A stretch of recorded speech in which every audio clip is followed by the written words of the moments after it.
Hello and welcome to an episode of Father and Joe.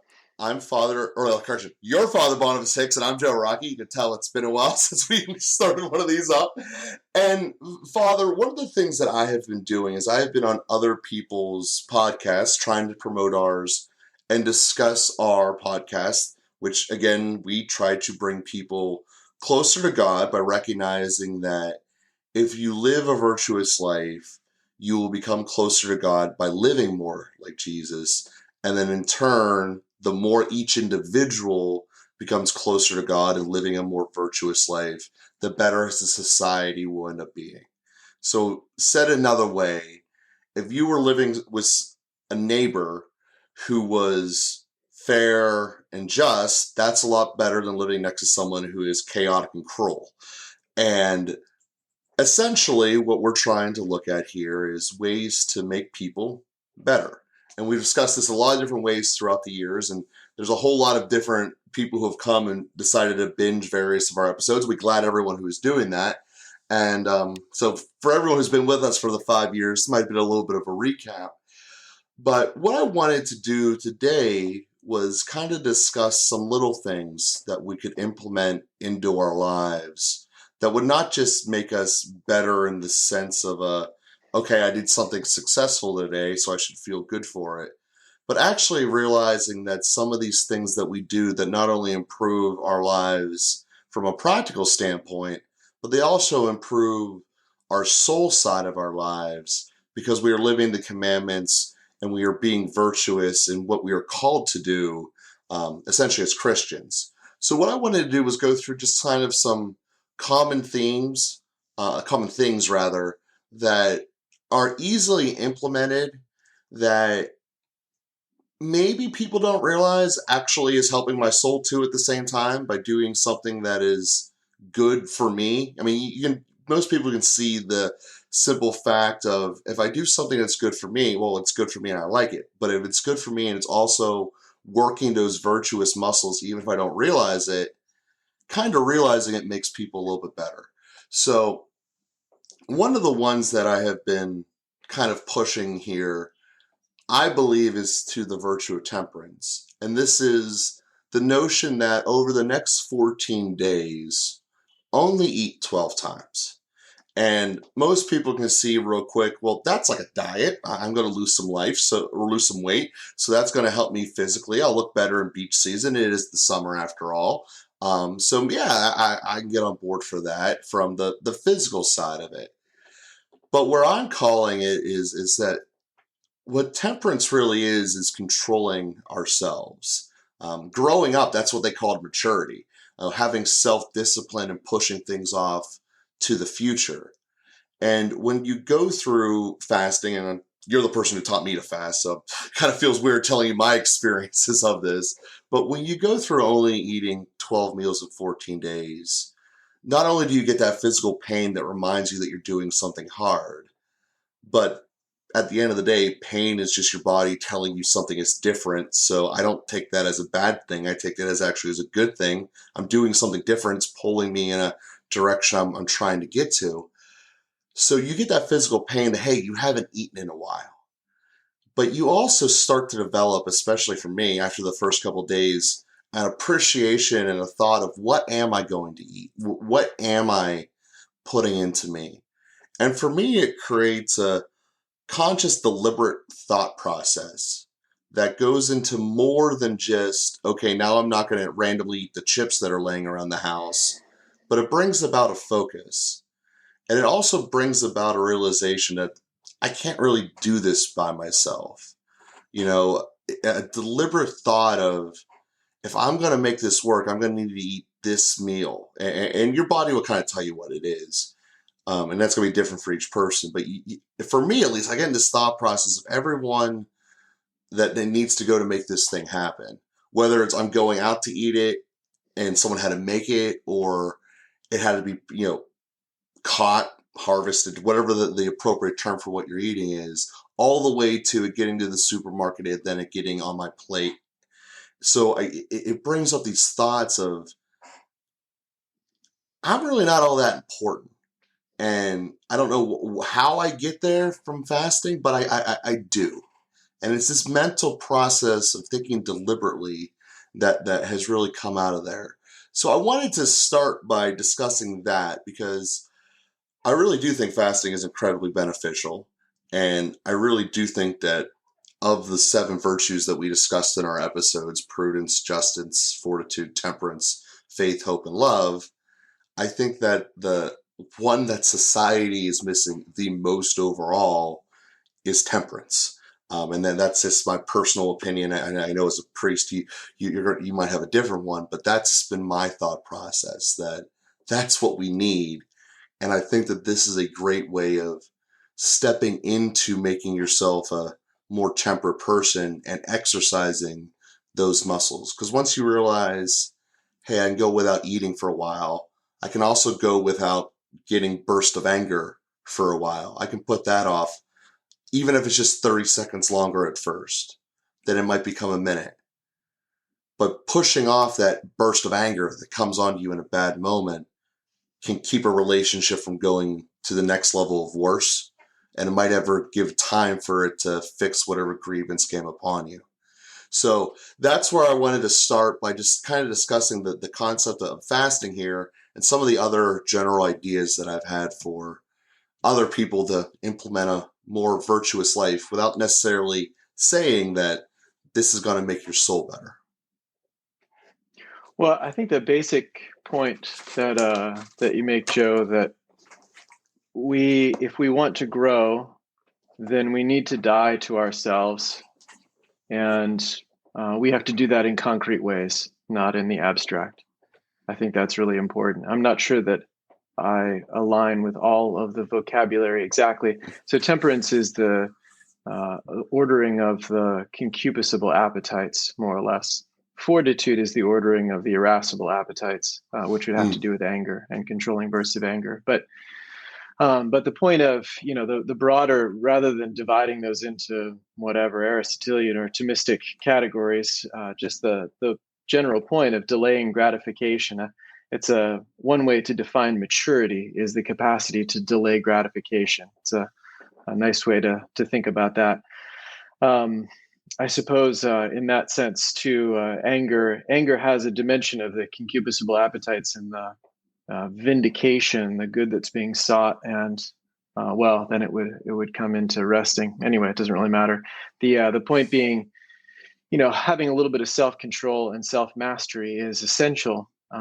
The most important virtue is charity, and that's what orders all of the other virtues. So, and that's ultimately what holiness is, and that's what the perfection of human life is. And that kind of goes back into your initial summary, that living charity, understood in the Christian way, charity which is perfectly demonstrated for us in the crucifixion, total self-emptying for the sake of the other, out of a passionate love, we could say. That love is not just a willed activity, although sometimes that's the best we can do, but love is ultimately a fully human activity, mind, body, soul, and strength, as Jesus calls us to love God and our neighbor as ourself, implying also, or Jesus says, love one another as I love you. So mind, body, soul, and strength. So how do we do that? How do we live charity in the fullest way? Well, we have to have some redirection of our passions, of those various appetites, and the gradual formation of the appetites. And I like to remind everybody of things that we've said, that the emotions or the appetites, the passions, I'm using all of those interchangeably for the sake of ease of understanding, but those need to be ordered and directed, not destroyed, or simply indulged. So we don't want to, if we can imagine those passions as being a little like a wild pony when we are young, we don't want to beat it into submission, or we'll end up carrying it around on our back the rest of our life. But rather, we want to train and guide and form. And so thank God we're hungry. So, when we talk about fasting, of course, you're a, robust, healthy man who has the capacity to let go of some meals, and it's going to be fine for you. We have listeners, I'm sure, who may suffer from eating disorders, and that ties into a whole other realm of things. people who don't want to eat to begin with because they'd rather disappear and suffer that kind of anorexia, or want to just get rid of expunge their food, and there's a certain kind of numbing that happens. And anyway, a variety of reasons. It's very complicated, but the point being that insofar as we're hungry, thank God. So that's really good. It's really good to be hungry. And then what do we do about that? Well, do we just blindly indulge it, even overindulge it? Thank God we enjoy the taste of food and we want to eat. Do we just blindly indulge that? Or do we do it a little more intentionally, like you said, that we're more focused and more intentional about the way that we eat? If we could govern the way that we eat, a lot of other things go with that. And so it's really worthwhile paying attention to that. And I would say both fasting and feasting. So it's not just a matter of not eating when there's a time for that, but also eating when there's a time for that. And that's how we steadily guide those wild ponies and turn them into mature stallions. And then our hunger, which is a physical hunger for food, but is not unrelated to a deeper hunger for God, or a hunger for love, or a hunger for transcendence, or a hunger for meaning, or a hunger for a lot of things. We use the word hunger and it's meaningful. There is a relationship there. So if we can help to shape our hunger rather than just suppressing it, or rather than just indulging it, but we place it, we steadily form it lovingly under the guidance of reason, and that's a reason that's enlightened by faith. So ordered to the cross, not just ordered to the goods of this world, but really ordered to charity, ordered to love for my neighbor and love for God. Then that really forms me in an important way, so that I can live my life for the Lord and out of love, and that my eating or my fasting can really be done like St. Paul says, whatever you do it for the glory of God. And I do that when I'm fully alive and I'm acting in accord with right reason and for the sake of God. So all of that needs to be boiled down into concrete practices. And I probably don't talk about concrete practices quite enough, because there really is such a variety of capacities. Like I said, if you're somebody with anorexia, then you may need to eat as a discipline, and that's a way of perhaps lifting the irascible appetite that might be sort of pressing down on the concupiscible appetite, and you may need to mortify your strength, your zeal. Somebody else who might overindulge may need more to mortify their indulgence, their enjoyment of food, or indulging in food, I guess is better. So that's going to get a bit personal. So I hate just presuming that the variety of our listeners is such that we have people on both ends of the spectrum. I hate to prescribe things as if it is the only way, but rather to witness, and that's the fundamental thing that I pull out of your observation, Joe, is that we want to do these things intentionally. So mindfully, thoughtfully, meaningfully, rather than just following our stomachs. Their belly is their God, St. Paul says, and condemning the Corinthians, if I remember right. And we don't want our belly to be our God. On the other hand, we don't want our fasting to be our God either. We don't want to worship any of these other kinds of practices. But that's why we do it with a little bit of personal direction.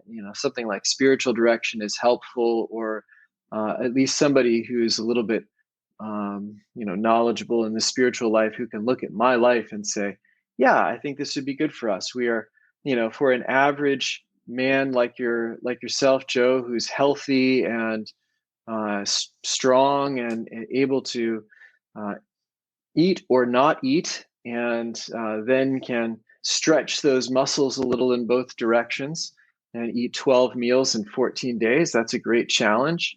And, for a healthy person, that's a perfectly reasonable thing to do. A healthy person can probably go for, eat no meals in a week, and even no meals for 2 weeks. But certainly 12 meals in 14 days is reasonable. And then we would just want to pay attention to what's happening in our bodies. But I think the direction that you also mentioned in terms of um, offering that and being intentional about it, that it's really for God, that it's not just dieting, that we're not just aiming for a slim figure, but the motivation is important. And that applies to a lot of things that we do. So beyond just temperance, I think, being generous in different ways, and whether it's our, putting money in the basket at church or finding other ways for almsgiving, being generous with income is important. I'm enough in the nonprofit world. I don't do a lot of fundraising yet. It's probably coming, but anyway, I know from people who are really involved in that the really generous, large donors who have kept a lot of things going in the church for a couple of decades now, they're dying out, and younger people are not generous in the same way, and that's a problem. So there are going to be some things that just go away that people don't realize are really dependent on some generous donors who have been behind the scenes. And I think that generosity is an important virtue to develop. That kind of charity, obviously, that's tied in. But then the motivation has to be clarified there too, that it's not just giving to get my name on a plaque or get my name on a building or get my name on a product, but that I'm really giving for the sake of the kingdom and for the people that it'll serve, and that I consider my own wealth to be something that God entrusted to my stewardship rather than something that I deserve because I worked hard for it and I can do whatever I want with it. It's not unrelated to that kind of gluttony, like I'm hungry and I feel like it, so I'm just going to do it. There's a lot of spending that's like that, and the Mm-hmm. capacity to save and to give is tied into some of the same things about fasting and feasting and feeding others, for that matter. Food has a way of spilling out in all those directions. So some concrete things, fast and eat 12 meals in 14 days and give all of the extra money to charity, and then you can do two things at the same time, if you're, again, a healthy person and can handle that. Then that's a great way to do it. Combine it with some prayer as well, and the time that you save by not eating, uh, say at least a short prayer. Pray a midday prayer, pray a rosary, or pray a Divine Mercy chaplet, and that way we can really coordinate all of that together in a nice way that helps us to develop in prayer, fasting, and almsgiving. And as you said that, I never even thought about this correlating to money. One of the things that gets me on a lot of other people's podcasts is talking about money. And as one of the things that plagues us as a American society, kind of as a global society too, is that as we have come up with newer generations, the ability to save has fallen through the floor. And I don't know if it's correlated to the same effect of people leaving the church in subsequent generations from their parents, but an underlying requirement to be able to give is you have to have something to be able to give. You can't give away knowledge if you don't have the knowledge. You can't give away money if you don't have it saved. And I think that fundamentally most people don't have an idea of how spending on the future, which is what a credit card is, you're buying things with money you haven't made yet, is really damaging. And I think that mindset kind of permeates from all of this. It's all from a lack of pushing things away that you would like to have now for what is better for the long run. And I think that is one of the things that certainly I use fasting as kind of the prism to show that. But does eating all these chips today help you in the long run? It might feel good today, but it doesn't help you in the long run. So going to everything that you just said there, does buying this whatever item help me in the long run?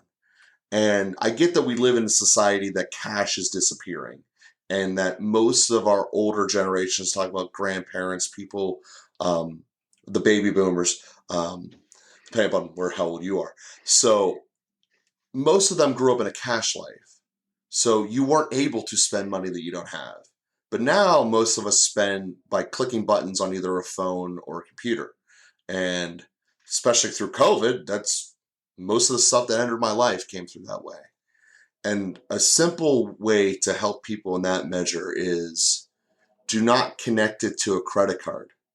Connect it to something that goes directly to um, a real sense of income. PayPal can do that, for instance. So paying with PayPal still has all of the governmental protections of fraud, but you're not tied to a credit card. So therefore, you can't spend more what you have.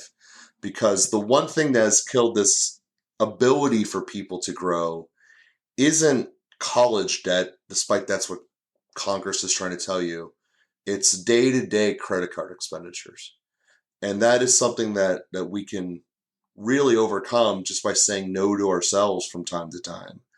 And unfortunately, it's one of these things that mathematically, once you get a little bit behind, can really snowball. But it's also something that it doesn't take that much to catch back up. Just most people don't know how. And sorry, I didn't mean to go down this economic route, but it does all stem from the denying yourself. Do something that is going to help you in the long run, even if it means I don't get something I'd want right now. And for the people who really end up benefiting are the ones who have that mentality today. And everyone says, yeah, I'll start training a little bit down the road. I'll start training there. And then when it comes time for the race, they just quit. They don't even try. But if you would try today, even if it's just a little bit, you're better off than if you didn't at all. Because what's the worst case scenario? I tried something, I got a little bit better, but it really ended up being not what I thought it would. Well, that's still better than where you would have been. And that's what I call for everyone. And Father, I wanted to give one of the other ones I've been using a lot because I think it's something that I know I tell people, and most of them will not do it. It's an action of courage. And this is if there's someone in your life that you wish you had a better relationship with, whatever that means to you as an individual, a better relationship. My answer is to call them. Don't text them, don't use social media, but actually call the person and talk to them. And do that before the sun goes down today. And for most people, I get that they'll never do that. And this is actually going to tie into what next episode's going to be. But do something that is actually going to change it. You know, if you keep sitting there waiting, well, they don't call me, so I'm not going to call them. That's how relationships distance and die. And part of being a Christian is really to step up and make actions happen. And it's not really that hard to type in 10 numbers and then press call. So to do that and to just pick someone in your life that you wish you had a better relationship that you don't, and try. You know, again, what's the worst case scenario? You get a voicemail. Or the person, the conversation doesn't go the way you wanted. At least you tried to reconnect with someone that you wish you were connected with. So, Father, I want to give you the last couple of minutes of today's episode as you know, we kind of covered a lot of different things there. Well, thanks for the financial advice. I think that's really important, and you have a lot of experience with that. You see the good, the bad, and the ugly in that realm, working so much in the housing market where those finances really make such a critical difference. Mm-hmm. And so just want to appreciate that. And then the invitation to call somebody is also a beautiful invitation. Of course, you know, relationships are hard and it takes work. And we can insulate ourselves through distance and through technology. And there's there's a real danger in that we start to get disconnected from people. And I think that reinforces some of the group mentality or the kind of tribalism that is so prominent, that I only listen to the people that I want to listen to. And when we lived in, you know, as I live in a monastery with people that I don't necessarily want to listen to, but I have to because I'm going to sit next to them at table and then we're going to have a conversation, and we work through things that way. When you can just avoid people, you don't necessarily work through things, and that's really dangerous. So sometimes we need some space, and it's important to acknowledge that. But we should use the space to strengthen, to forgive, to recover, to process, but then for the sake of re-engagement. It's only through relationships ultimately that we grow. More important than fasting is our relationship with God through prayer, and our relationship with others. Part of the dimension of that is charity, and that's why I wanted to kind of flesh out those things, and the virtues in general are ordered toward relationships that we learn to love as Christ has loved us. So hopefully that's what we're all working toward, and that's certainly my prayer. Perfect. And what a beautiful way to end today's episode. We thank everyone for being out there and listening with us. Again, for every person who's joined over the last month or so, please feel free to go through the archives. They are in order of the release, and they are out there for free and available. So we thank everyone for listening. Please help us grow by clicking the 5-star review and clicking the share button as well. So thank you all, and we will be with you again next week.